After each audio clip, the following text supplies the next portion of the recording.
تەنانەت بیبسی و کۆکاکۆلاش سزای رووسیا دەدەن. بیستومانە دەوڵەتێکی زلهێزی وەک ئەمریکا سزا بەسەر هەر وڵاتێکدا بسەپێنێ کە نەیاری بێ، بەڵام ڕەنگە سەیر بێ ئەگەر کۆمپانیایەکی بازرگانی سزای وڵاتێک بدات. ئەم جەنگەی نێوان رووسیا و ئۆکرانیا شتی سەیر و سەمەرەی لێوە دەرکەوتووە. لەوانەش کۆمپانیا بازرگانیەکانیش هاتوونەتە سەرخەت بۆ سزادانی رووسیا. لەوانە کۆمپانیای بیبسی و کۆکاکۆلا و چەندانی تر فرۆشی بەرەمەکانیان لە رووسیا ڕاگرت. بیبسی یەکەم کۆمپانیای ئەمریکی بوو کە دەستی بە فرۆشتنی بەرەمەکانی کرد لە رووسیادا. لە ساڵی 1959 دراوی رووسی بەهایەکی ئەوتۆی نەبوو لەگەڵ خرۆشۆفی سەرۆکی ئەو کاتی رووسیادا کە بۆ هەر قوتوویەک بیبسی بوتڵێک ڤۆدگا بدەنە کۆمپانیا.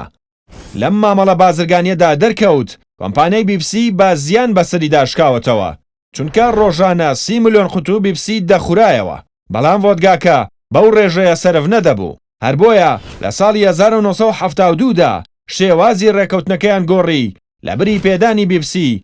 کۆمپانیای بیبسی چەک و کەلوپەلی سەربازی وەردەگرت. بۆ ماوەی 17 ساڵ ئەم مامەڵەیە ئاوەها بەردەوام بوو.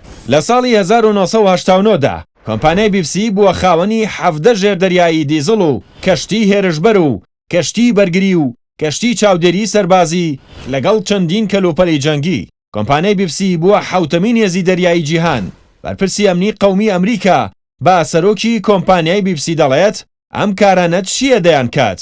ئەویش لە وەڵامدا دەڵێت من خەریکی هەڵوەشانی یەکێتی سۆڤیەتم، ئەی تۆ خەریکی چیت؟